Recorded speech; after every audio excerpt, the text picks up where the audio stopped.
Hello and welcome guys. So now let's continue modeling the backside. So first we need to set up the reference image. So let's press 1, and what I will do is basically I will select this reference image, press G then Y and move it ahead like this. So now that when I press Ctrl+1 we can see the backside, and now we can easily set up the image according to the backside. So first we need to flip it because everything is opposite. So select it, press S then X and type in -1. And now just align it with your model. Make sure to just align it properly. You can use this edge as your reference and just properly align it with the image. And yeah, I think that's pretty good. So let's see, we can start by creating this panel over here.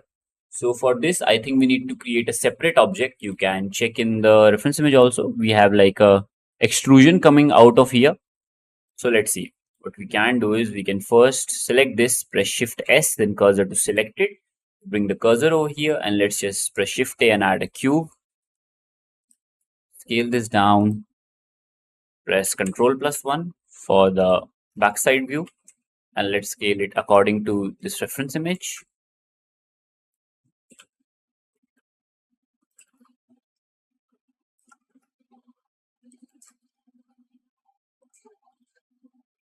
Yeah, that's pretty good, I think. Bring it out over here. And first we need to press Ctrl A and apply the scale. And in the reference image, I think it is kind of rounded. So we can just press Tab, press 2 and select this edge. Make sure the scale is applied and just press Ctrl B and bevel it out like this. Shade smooth this, enable auto smooth, press tab and I will press 3 for face select, and let's select this bottom face and we can create something like this.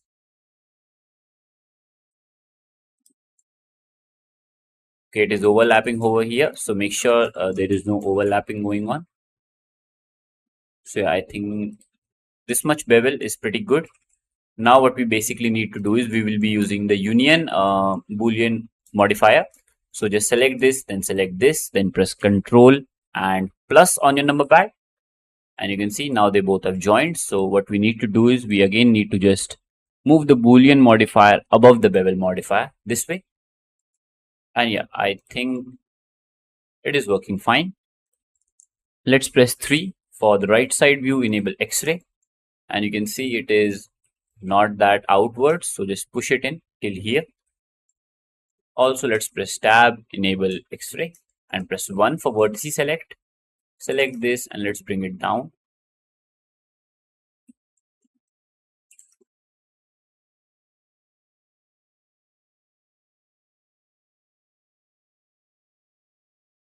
All right, that looks pretty good in my opinion.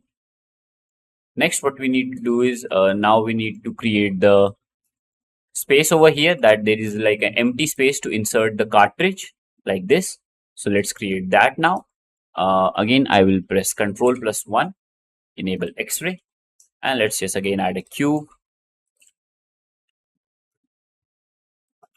Scale it on the X-axis till here.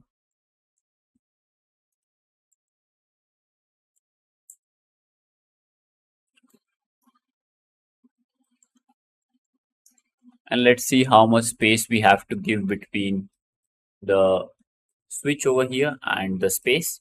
So it is something around this much. Let's see. Yeah, I think this much is pretty good. Now what I will do is press tab, press 3 for face select. Select this face and let's just move it inwards. Just about till here, I think. And now you can just scale it downwards like this. I will scale it down a little bit more on the y-axis.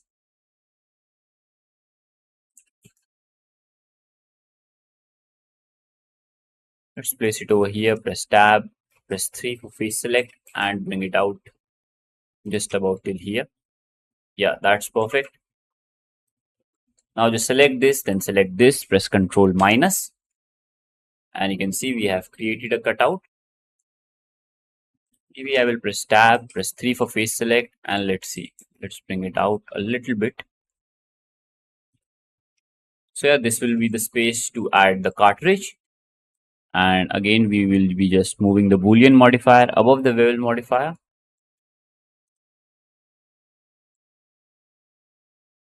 And yeah, that looks all right. Let's add these things now. We can add these small details. Press Shift A, add a cube, scale it down, place it over here.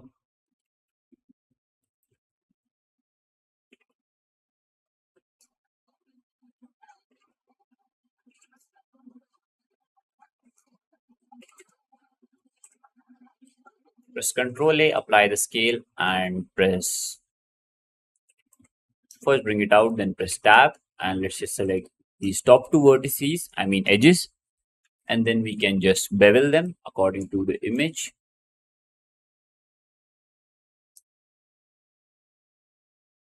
And yeah, that's pretty good, I think. Shade smooth this and enable auto smooth. So these are like pretty much the same things that we have been doing a lot of times in this course. Select this, press Ctrl plus minus.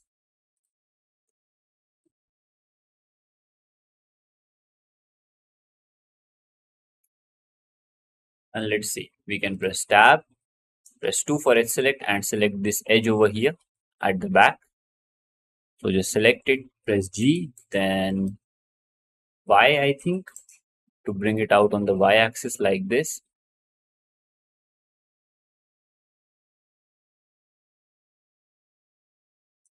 Just to create something like this.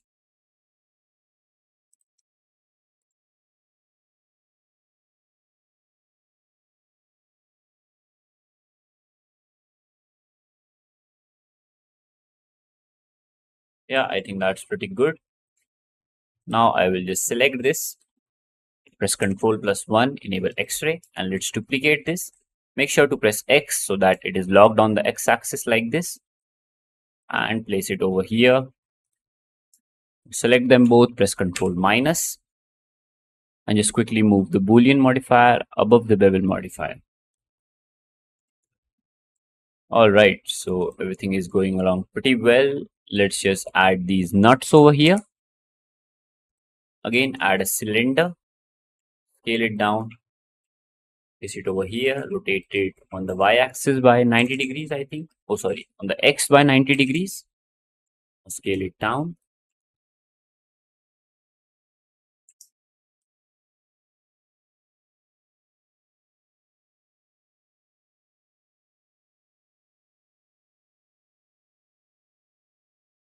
Shade smooth this, enable auto smooth.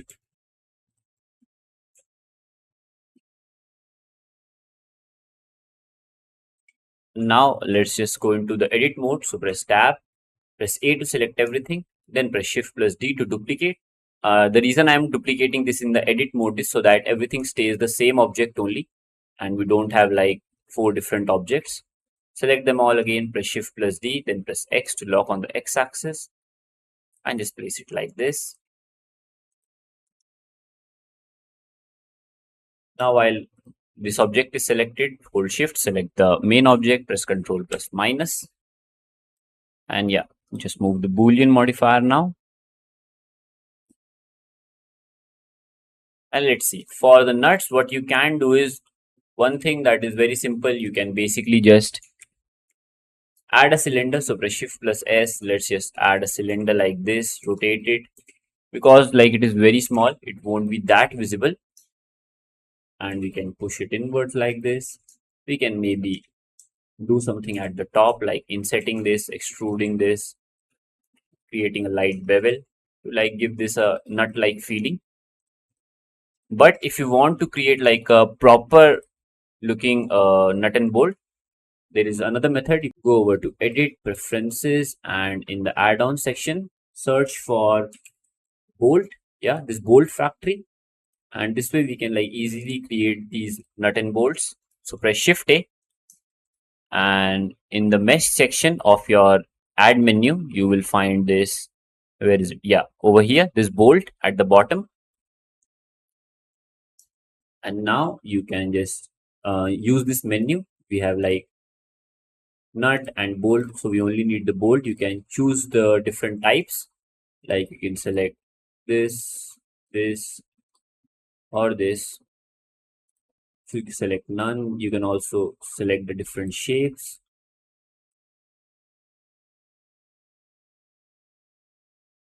So yeah, I just wanted to show you, because if you want to add it this way, you can definitely do it. So yeah, let's just choose something like this and change the head to, yeah, that's the most basic looking nut, I think. And what I will do is, so that we don't have like too many polygons, so press G then Y, move it over here, press tab, enable X-ray, and I'm just holding shift and alt and selecting all these vertices. Let's see. Then just press X and delete the vertices. Again, select this loop, press X and delete the vertices.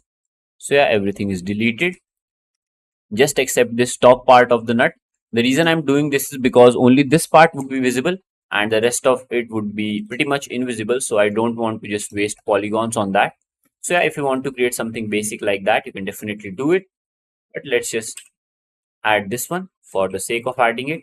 Rotate it on the X by 90 degrees. Now you are noticing that the origin point is located over here. So it is rotating in kind of a weird way. So to fix this, just go over to Object, Set Origin, and Origin to Geometry. Now this way the origin point is over here, and it is basically our pivot point. So we can easily now rotate it properly. So rotate it on the X by 90 degrees. Rotate it by minus 90, I think. Yeah. Let's scale it down, place it over here, and just push it backwards. Okay, where is it? Over here, yeah. You can press the dot key on your number pad to focus on the objects very easily like this. So let's just place this far behind. And yeah, in my opinion, I think it looks pretty good. You can definitely customize your nut if you want to, however you want. And now let's just duplicate this, press Z and place it over here. Select them both, press Shift plus D, then press X and place this one over here like this. Let's hit save, and yeah, that looks fine. Again, press Ctrl plus 1, enable X-ray, and let's see what else we can create. Let's add these things now. So it is pretty simple. Let's look at in the reference image first. So basically this is like a simple cutout, this one and this one. All these numbers and everything we will be adding in the texturing part. So yeah, let's just create these cutouts first. So press Shift A, add a cube. I will just select this, press Shift plus S, cursor to select it, so that the cube is added over here. It just makes it a little bit easier.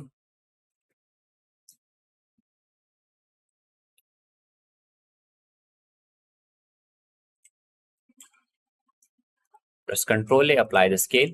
And on this cube, there is not really any kind of bevel. It is not rounded. So let's just keep it this way only. Select them both and press Ctrl minus. Just move the bevel modifier, I mean the Boolean modifier above the bevel modifier, and bring this out just so there is like a very faint cut. And yeah, that's pretty good. Let's do the same for the above box also. Shift plus D to duplicate it, press Z. We lock on the Z axis and scale it down like this.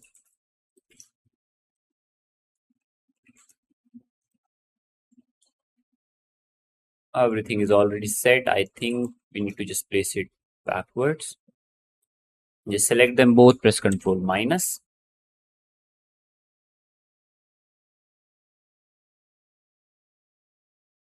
I will also quickly collapse all these modifiers because now they're getting a bit too much.